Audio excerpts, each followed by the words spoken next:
Welcome to Redneck Wisdom, where a redneck states the obvious.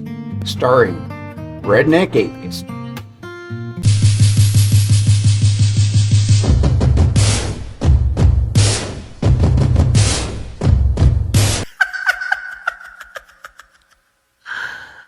Oh, wow. We're going to look at this fella right here, and he's going to tell us why God couldn't say there shouldn't be no slaves.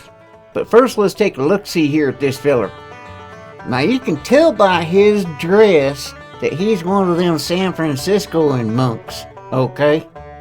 And that don't mean that he's gay and likes the 49ers. He may not like them 49ers. And that don't mean he's gay neither. He might like little girls too. For many people, the Bible is nothing more than a collection of outdated laws, and its persistent use in our world does more harm than good. A book that supports slavery is not a book with any usefulness for us today. The Bible appears to support the institution of slavery. There are laws to how to acquire and govern slaves, Jesus does not condemn it, and St. Paul, given the opportunity to speak against it, tells a runaway slave to return to his master. Okay there, Cisco. I ain't gonna argue nothing about what you just said there, but we ain't here to talk about that. I want to talk about your excuses for slavery. But we gonna do this redneck wisdom way. And how we gonna do that is whenever you talking about slavery, we're gonna insert and say instead we're gonna talk about pedophilia and see how good these arguments really are for you.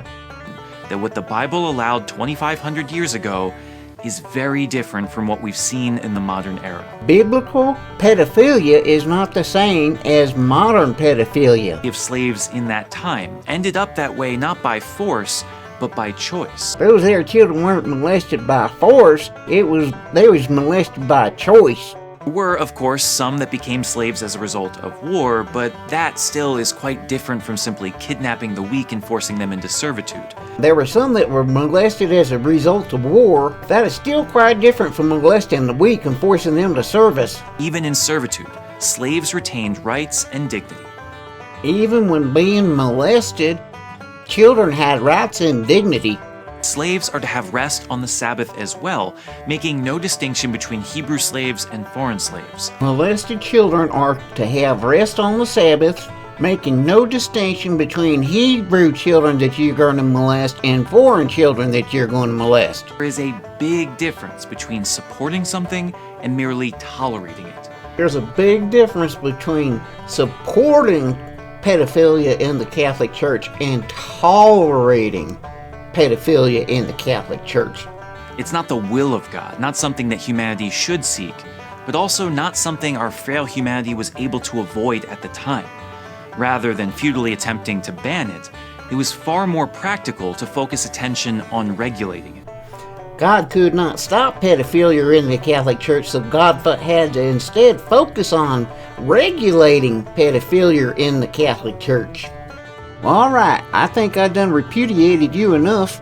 Is there any last words you want to say about that Catholic Church? When we look at the institution in practice, understanding how God acts in other situations, I think it's clear what to think. God would never support such an awful institution. Well, I could not agree more. This here Redneck Atheist, and I am out of here.